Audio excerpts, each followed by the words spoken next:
coming. Please turn to page 2 in your liturgy books, which should be under your cushions.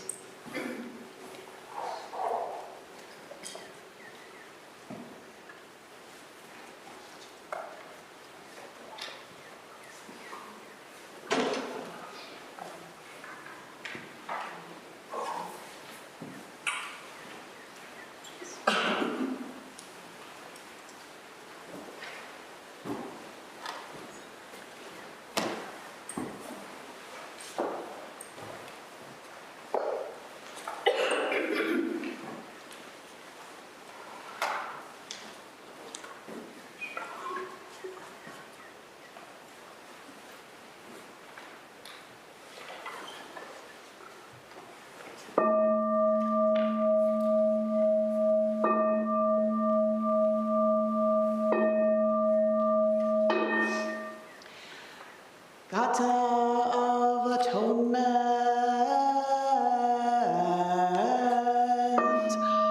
all evil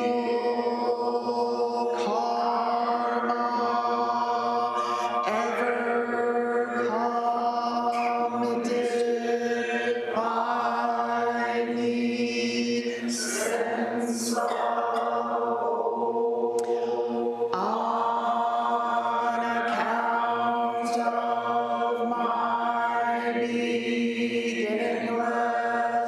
greed, anger, and ignorance, born of my body, mouth, and thought. Now I atone for it all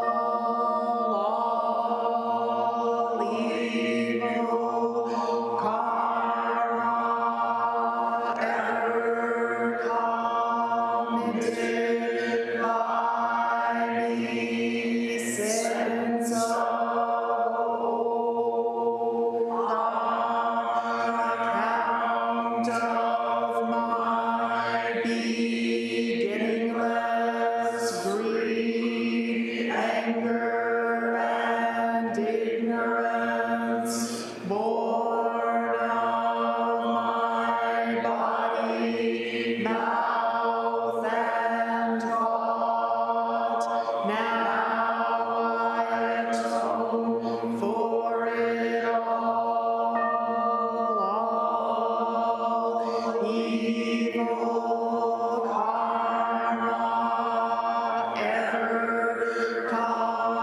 committed by me, since of old, on account of my beginningless greed, anger, and ignorance, born of my body, mouth, and thought. Now I atone for it all.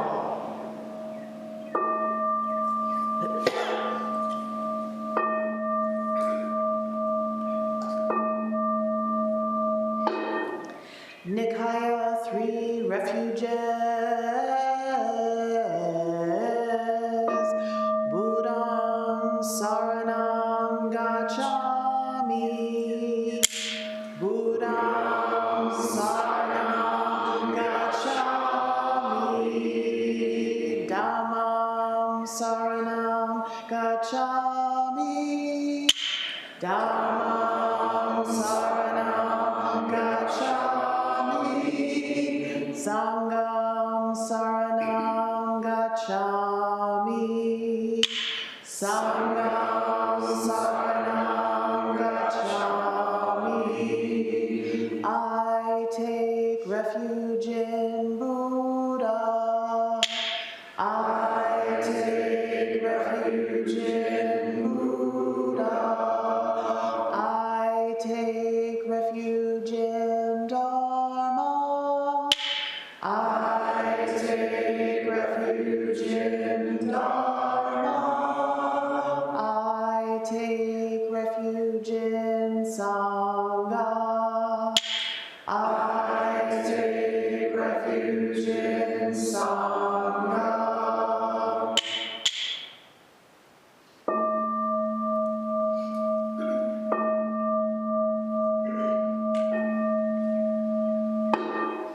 The 5 remembrances. I am of the nature to grow old. There is no way to escape growing old. I am of the nature to have ill health. There is no way to escape having ill health. I am of the nature to die. There is no way to escape death. All that is dear to me and everyone I love are of the nature of change. There is no way to escape being separated from them. My deeds are my closest companions. I am the beneficiary of my deeds. My deeds are the ground on which I stand. I am of the nature to grow old. There is no way to escape growing old. I am of the nature to have ill health. There is no way to escape having ill health. I am of the nature to die. There is no way to escape death. All that is dear to me and everyone I love are of the nature of change. There is no way to escape being separated from them. My deeds are my closest companions. I am the beneficiary of my deeds. My deeds are the ground on which I stand. I am of the nature to grow old. There is no way to escape growing old. I am of the nature to have ill health. There is no way to escape having ill health. I am of the nature to die. There is no way to escape death. All that is dear to me and everyone I love are of the nature of change. There is no way to escape being separated from them. My deeds are my closest companions. I am the beneficiary of my deeds. My deeds are the ground on which I stand.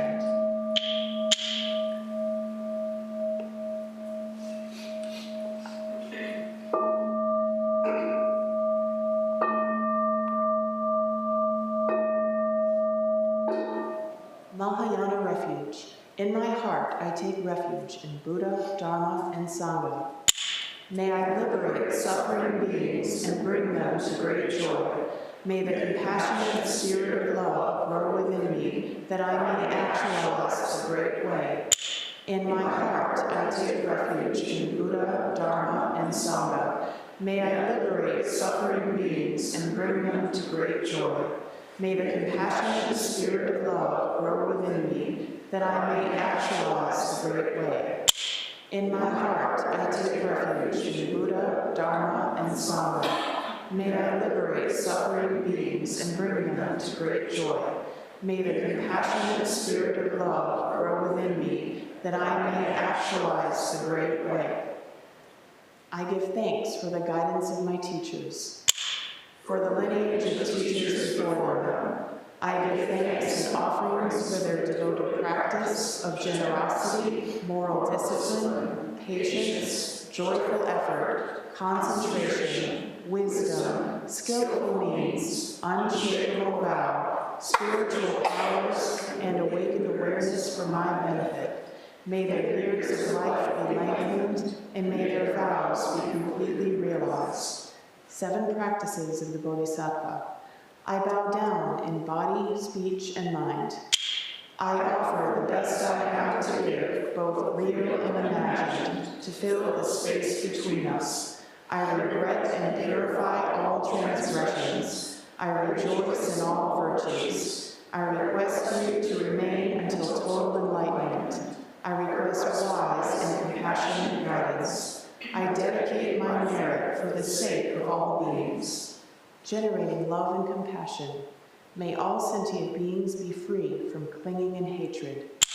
Being close to some and distant from others, how wonderful it would be. May this be accomplished. I will free them from clinging and hatred. Bless me to accomplish this. May all sentient beings enjoy happiness and the causes of happiness. How wonderful it would be. May this be accomplished. I will bring them happiness and the causes of happiness. Bless me to accomplish this. May all sentient beings have a joy that has never known suffering.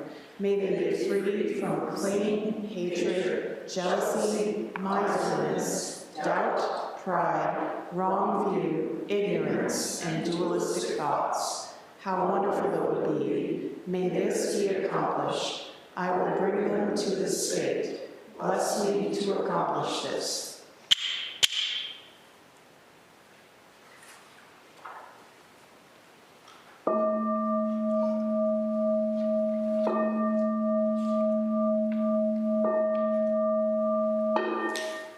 The reading today will be on page 36 of the readings book, which is the spiral bound book. Yes, should be under the cushions.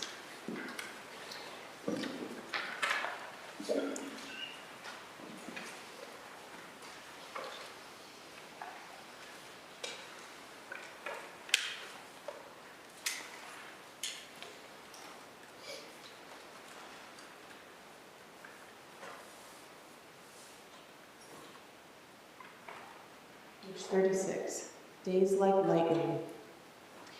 The days and months go by like lightning. We should value the time. We pass from life to death and the time it takes to breathe in and breathe out.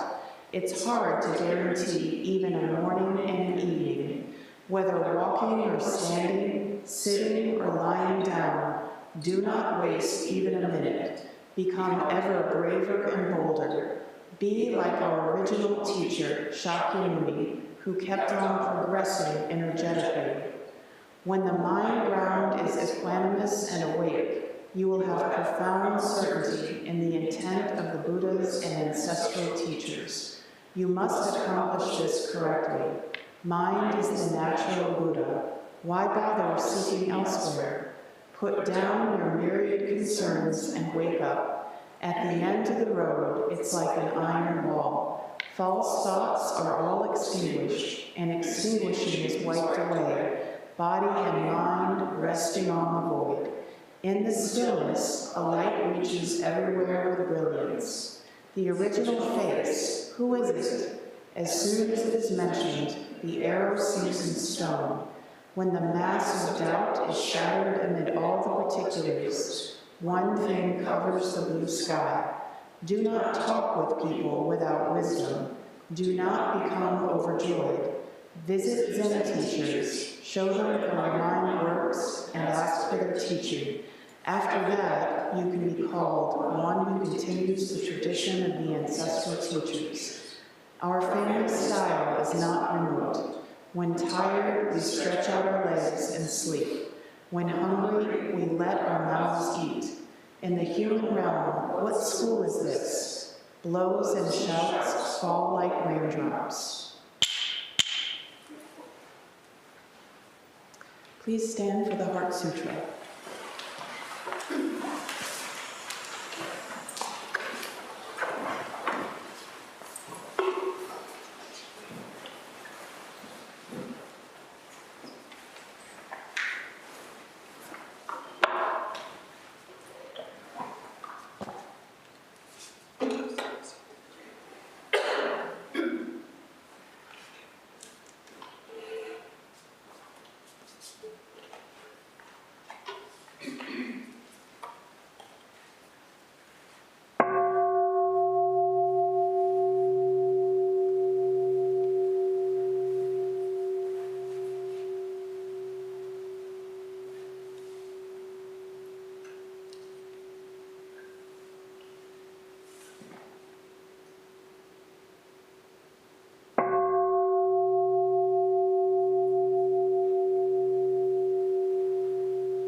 Great Prajna Paramita Heart Sutra.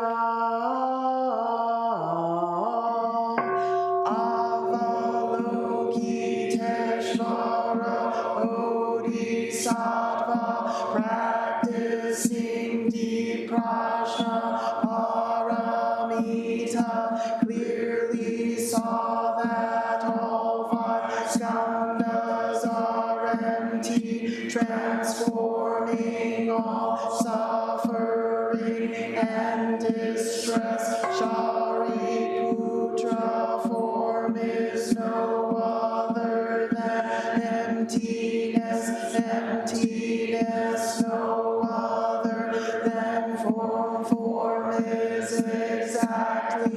emptiness, emptiness, exactly, form, sensation, perception, mental reaction, consciousness are also like this. Shari Putra, all things are essentially empty, not born, not destroyed, not stained, not pure, without loss, without gain. Therefore, in emptiness, there is no form, no sensation, perception, mental reaction, consciousness, no eye, ear, nose, tongue, body, mind, no color, sound, smell, taste, touch,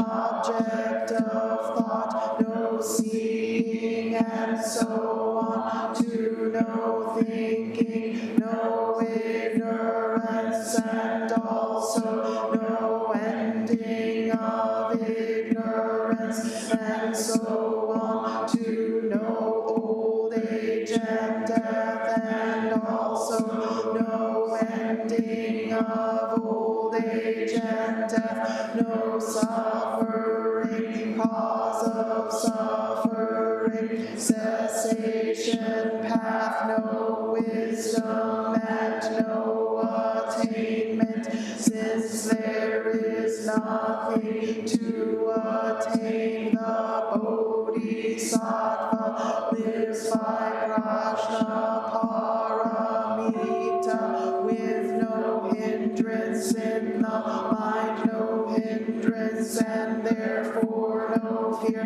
far beyond elusive thinking. Right here is nirvana. All Buddhas of past, present, and future live by prajna paramita, attaining Anuttara Samyak Sambodhi. Therefore know that prajna paramita is the great sacred mantra, the great vivid mantra, the unsurpassed mantra, the supreme mantra, which completely removes all suffering.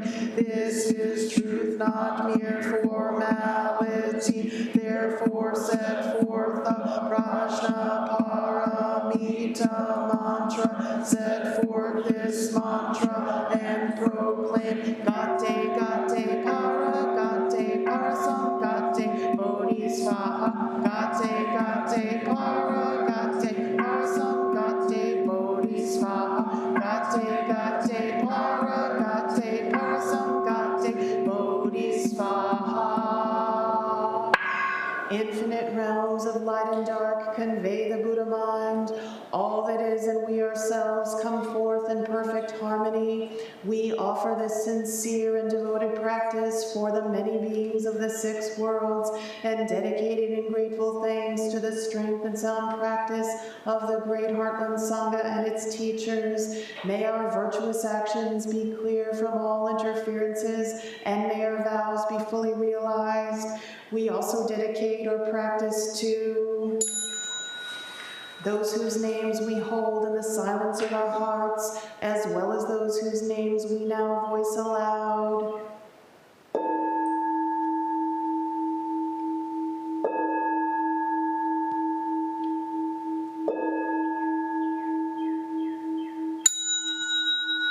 May we live in perfect peace with Buddha Dharma, and may we realize the Buddha way together.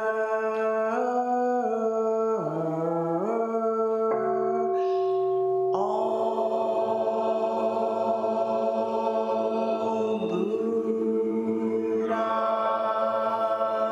Buddhas throughout space and time, all honored ones, Bodhisattvas.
Prepare for Zazen.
clappers. First and third rows turn to your right, second and back rows turn to your left. The next clappers will begin walking at a slow pace, and when you hear them again, you will begin walking at a regular, faster pace.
Please walk until you reach the front of your cushion.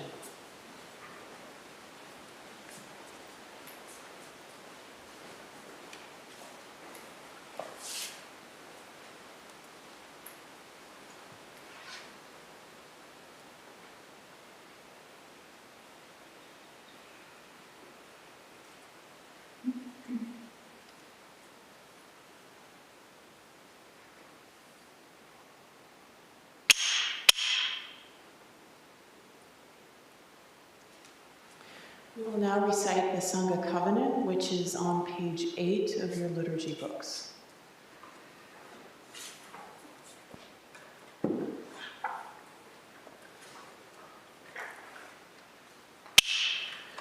We, the Daishin Kokuji Sangha, with respect for the worth and dignity of each person, with wonder at the wisdom and compassion we seek to cultivate by practice, and with deep gratitude for the teachers of this lineage and our connection to one another, covenant to support each other by upholding the precepts of doing no harm, practicing good, and actualizing good for others. Prepare for Teisho.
Gata on opening the Sutra.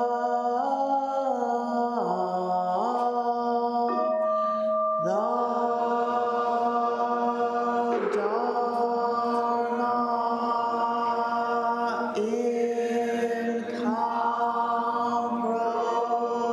incomparably profound and infinitely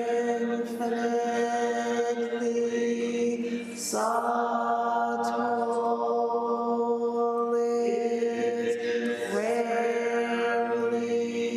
encountered even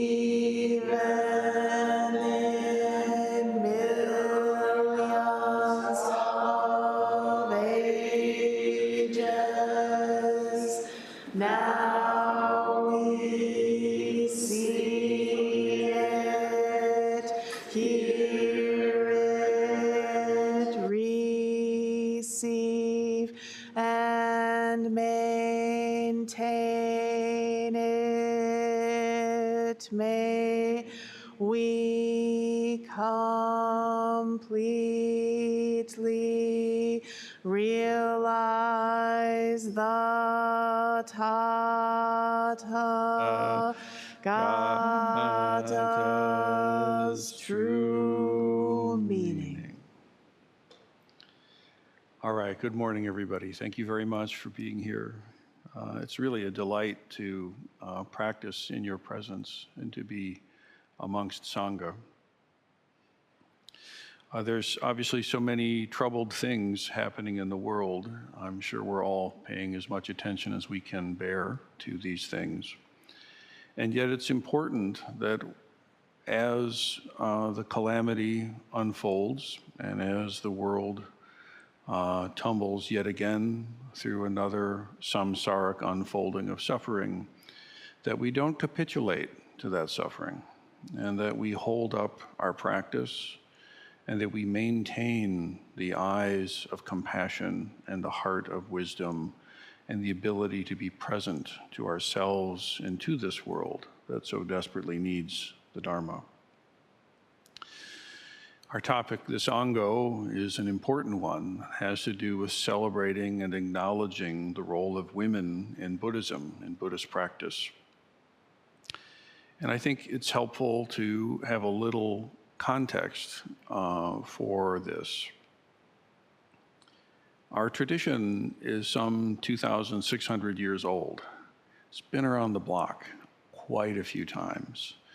This is many, many, many generations of human beings that have received and transmitted the Dharma. And all of them were human. All of them were very, very human.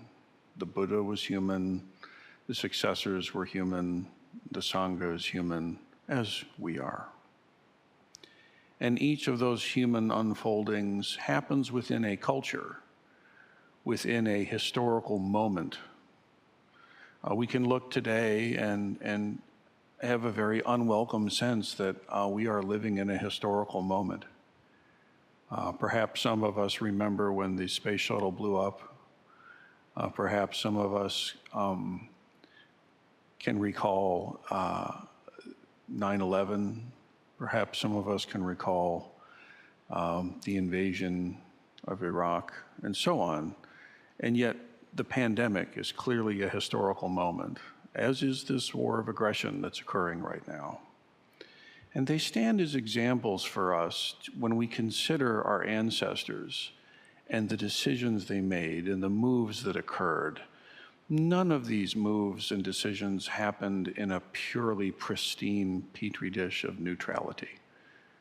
Always there are pushes and pulls and things rippling through the societies that we create together.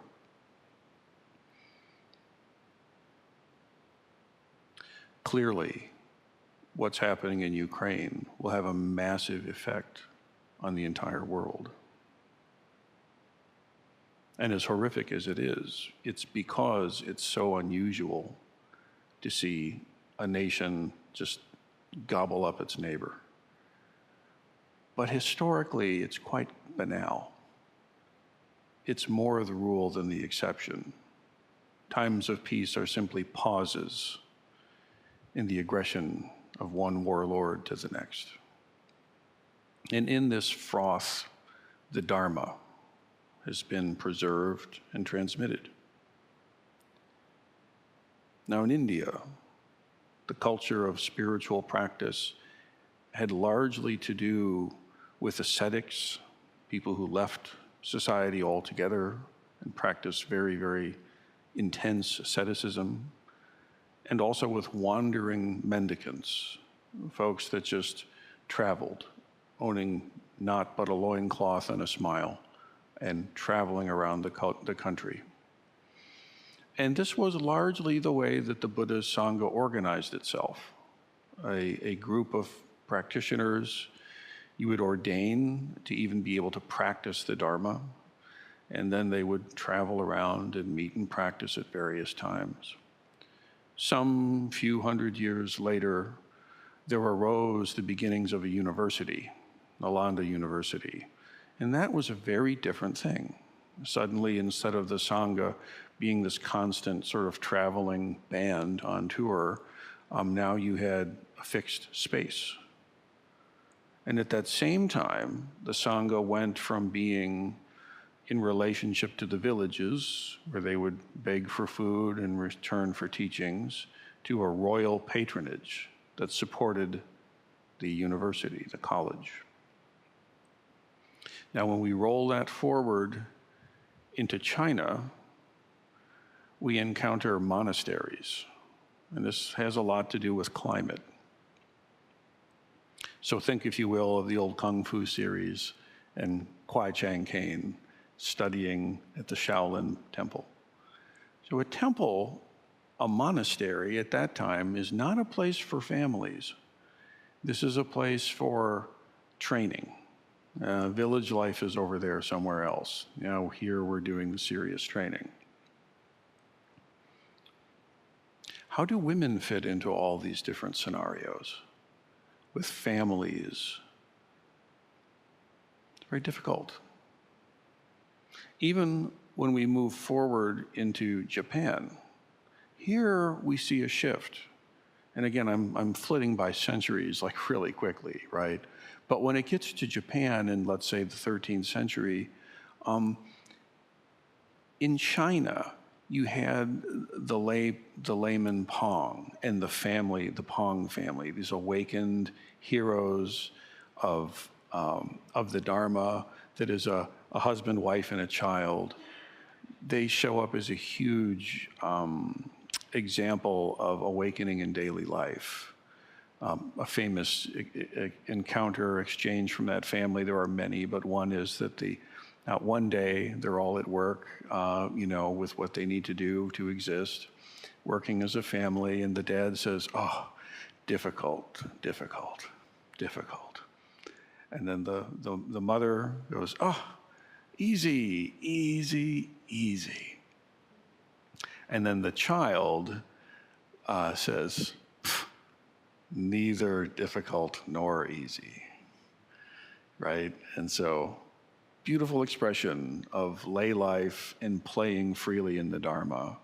Unfortunately, that example is sort of like a flash, and it's quickly, it doesn't seem to perpetuate very much. We do not have a lineage from layman Pong. There is not a separate lay lineage that transmitted the Dharma. Rather, it was the monastic practice that kept the Dharma going. So that brilliant flash happened and then was largely buried under the monasticism of China. In Japan, we had a new thing happen, and that's family temples. So this is all of this is part of our inheritance, right? But the family temple in Japan was not a training monastery, and still to this day is not. So in Japan, what we have is very, very serious training centers, and that's where ordained people go to train. It is significant that Chiyu Kennet, when she arrived in Japan to ordain, her translation of Tokudo Unsui is new trainee.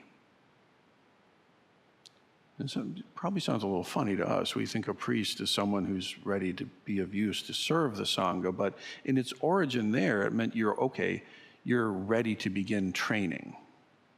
This is why Suzuki Roshi, when he first came to this country, wanted to ordain anybody, because no lay person would sit.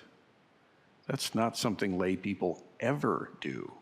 That's strictly a priest thing, you see. And so in Japan, you have these training monasteries that are basically the kind of year-long graduate program, you could say, for the family temples.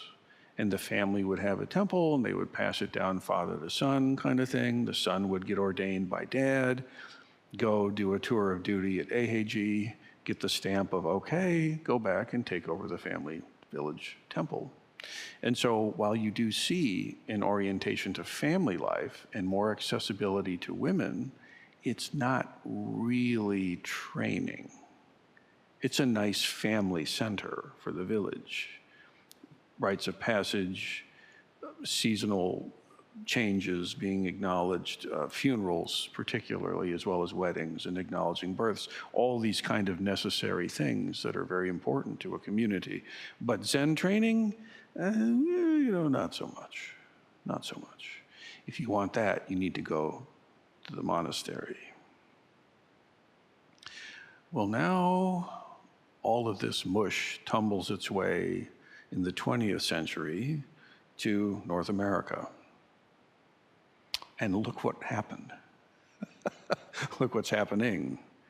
Now, all of these different currents and these different approaches confront the hippies and the beatniks, and kind of anything goes.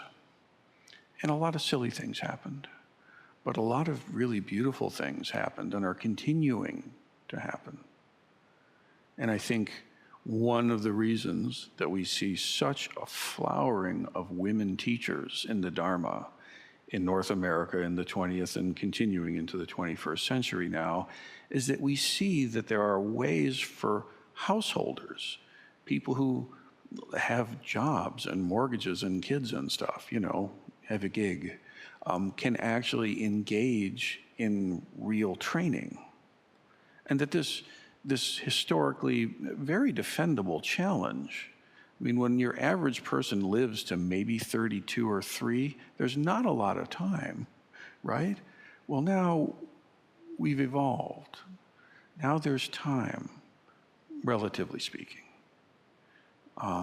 And so more and more women have been able to engage the real deep end of the pool training without needing to forego any kind of family life, any kind of life in the world. And the same for men, being able to engage in training whilst I was completing my academic degree, whilst I was in the world working professionally, as I secured and filled out my professorship. If I couldn't train whilst doing all of that and being married and raising Isabella and so on, I would not be able to be of any use in the Dharma this way.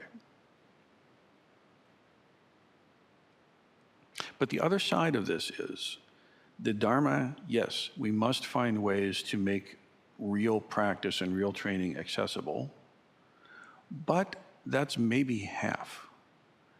The other half is that when we encounter that real training, we must conform to it. This is also absolutely critical. So when it's time, and I'm speaking now of sesshin, right? When it's time for retreat, of course, we try to make it work for everybody as much as we can, but ultimately, you must meet sesshin mind. You must drop everything about who you typically consider yourself to be. Single, married, young, old, parent, child, him, her, other. It has no bearing in sesshin, none. Drop it. You're not a musician, you're not a lawyer, you're not an administrator, you're not a retiree, you're not 20, you're no one in particular. Just the bell rings, you sit. Better than that, bell ringing, sitting, doing. And it's because we have enough clear-eyed teachers who know how to create and maintain that place of training, that we have had the opportunity to connect with it, to realize what's there, and then to bring it back into our daily lives. It's quite amazing, really. And I think in no small way, the experiment that's being run right here, right now, that we're all a part of, is just one point of light. There are others. This is one point of light showing a way for the Dharma, the real Dharma, to be as accessible as possible, and to provide a place where you can drop everything and just engage it, at least for a time, and still acknowledge unions and birthing of kids and seasonal rites of passage and all of the things in community life. These are not necessarily separate issues. In fact, the more we go, the deeper we are, the more we realize that all these things are of exactly the same cloth. But we have to not kid ourselves. We can't just skip to that part. It's very important that we go through the process and fully realize. So, in reverence to all the generations of women who encountered the Dharma and who were unable to engage for all kinds of reasons, let's take advantage of the fact that that's not so much the case today. Think of all the humans who didn't have the karma and the causes and the conditions be ripe enough to actually encounter the Dharma, or that could encounter it but not have the capacity to practice. And yet here we all are. It's amazing, isn't it? To have the ability to actually just like show up and throw on your robe and grab a seat and be in the hall of the ancestors. And then, go home and do your stuff and fly your kites and feed your dogs and cry over the news and vote, God damn it. All of these things, together, we practice.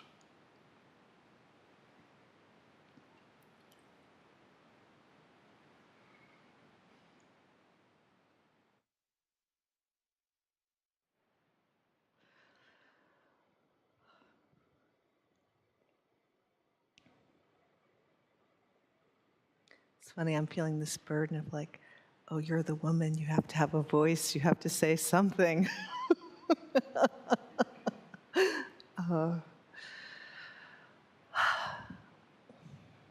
So what I would say, to pull a thread from what Rinsen just spoke of in his talk, is that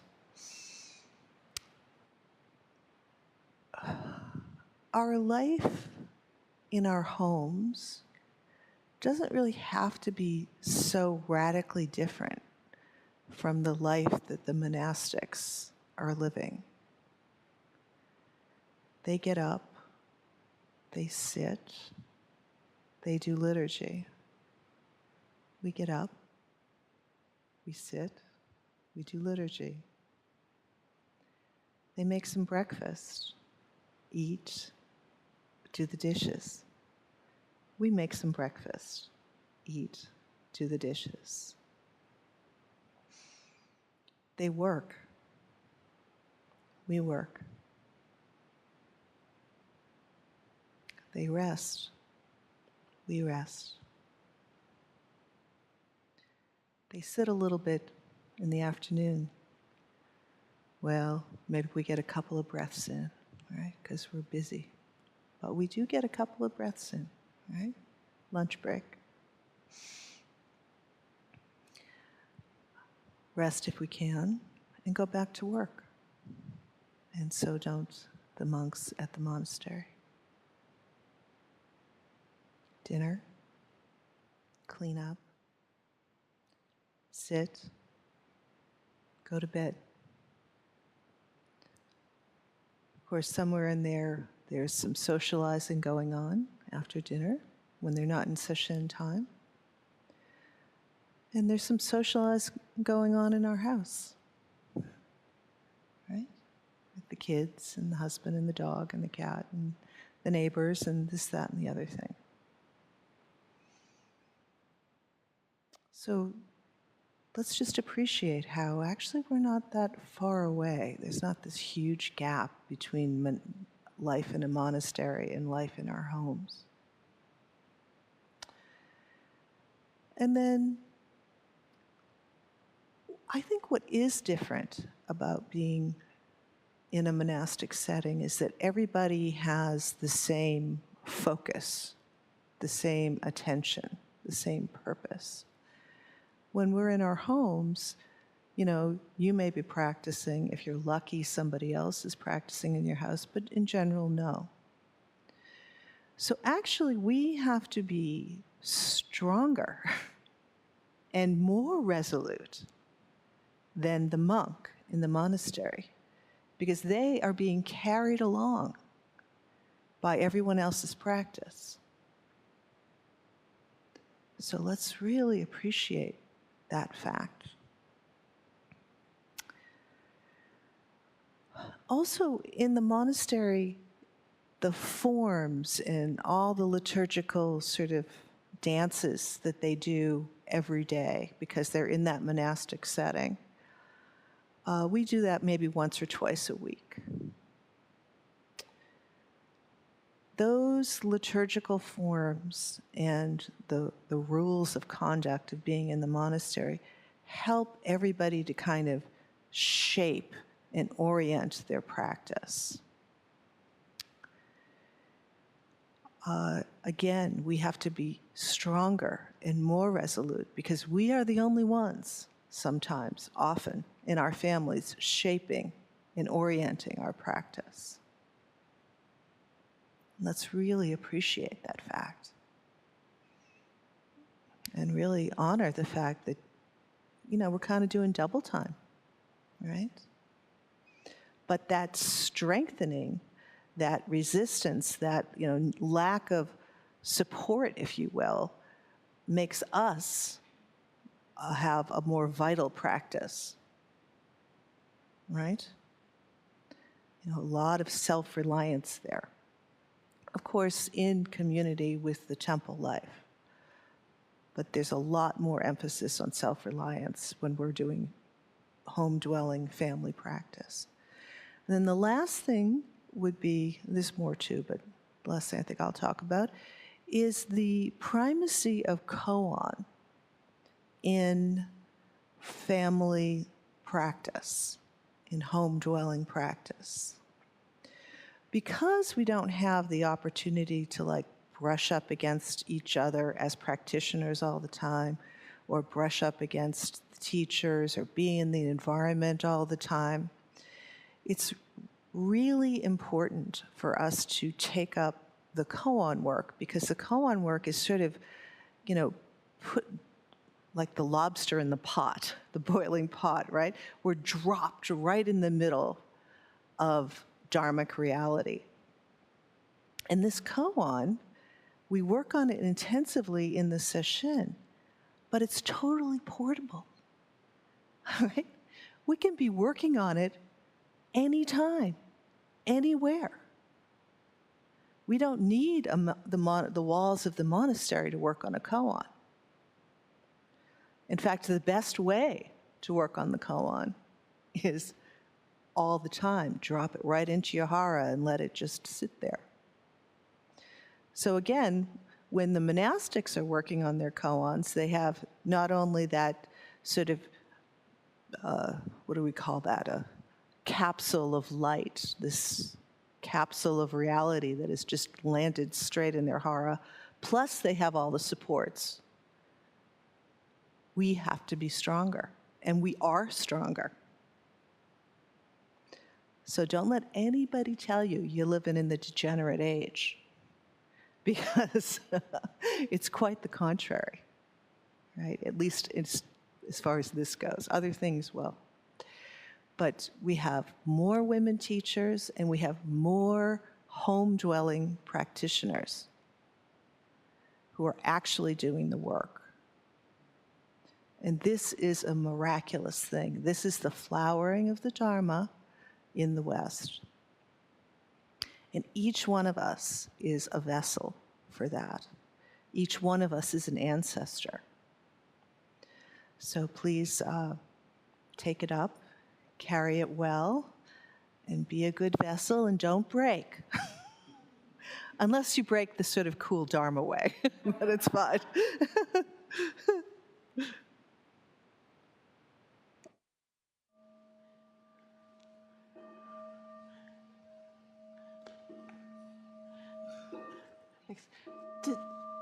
Does everyone have liturgy books under their seats? Somewhat? Did they get taken up? No. I think we have enough to share. I feel like after that talk, we should sing the vows. What's that? Do our sung version. Just do the regular as we've been doing. Just the regular? Yeah. Okay. Carry on.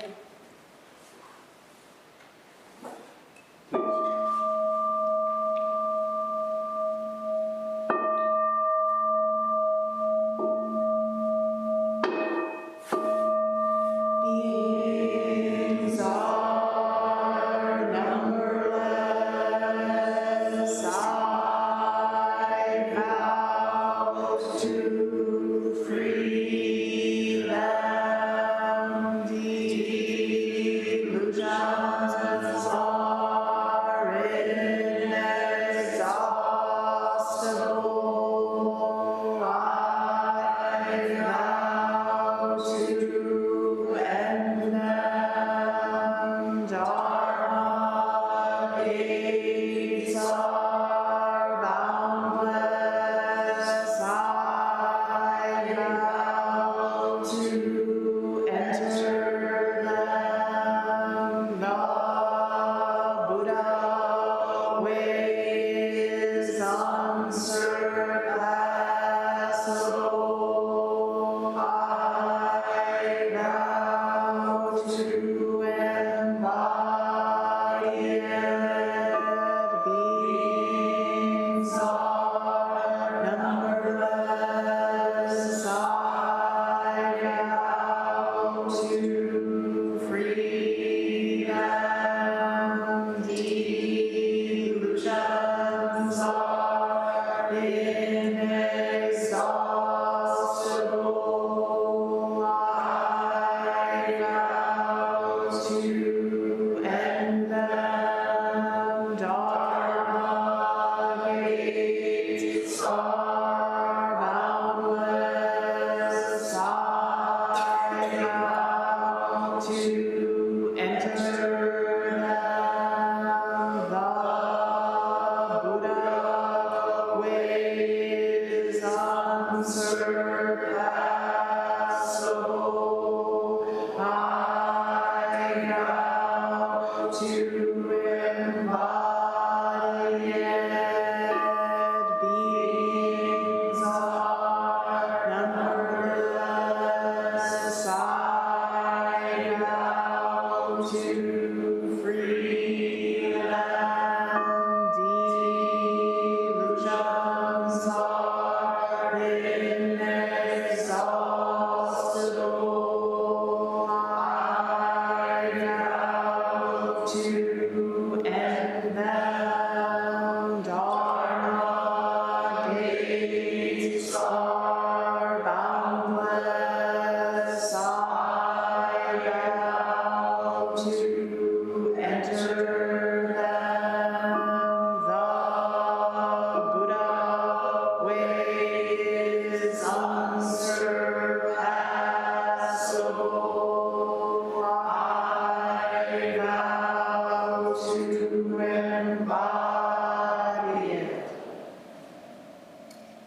Thank you for coming, everyone. Are there any announcements? I'll get the microphone. Well, he's getting the microphone. I have one about Sangha circles. Thank you for the many of you who have signed up for Sangha circles, and we'll be getting those messages out in the next day or so. If you still would like to sign up, please do so today as soon as you can. The sign up is out there. If you can't find it or need help or have questions, please ask me.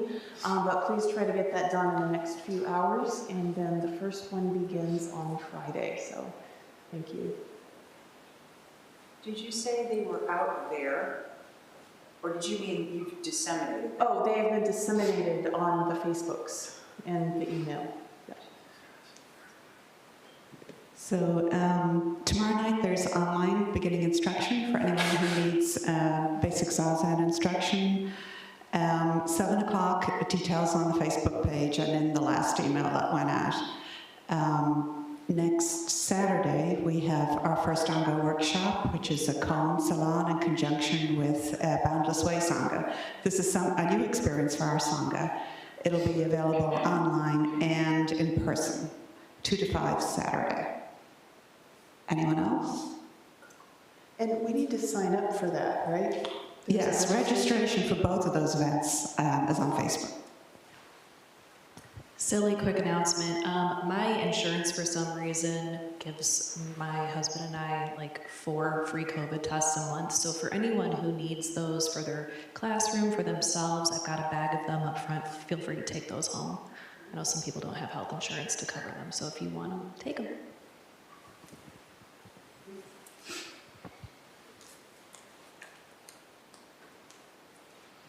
Please restore the Zendo.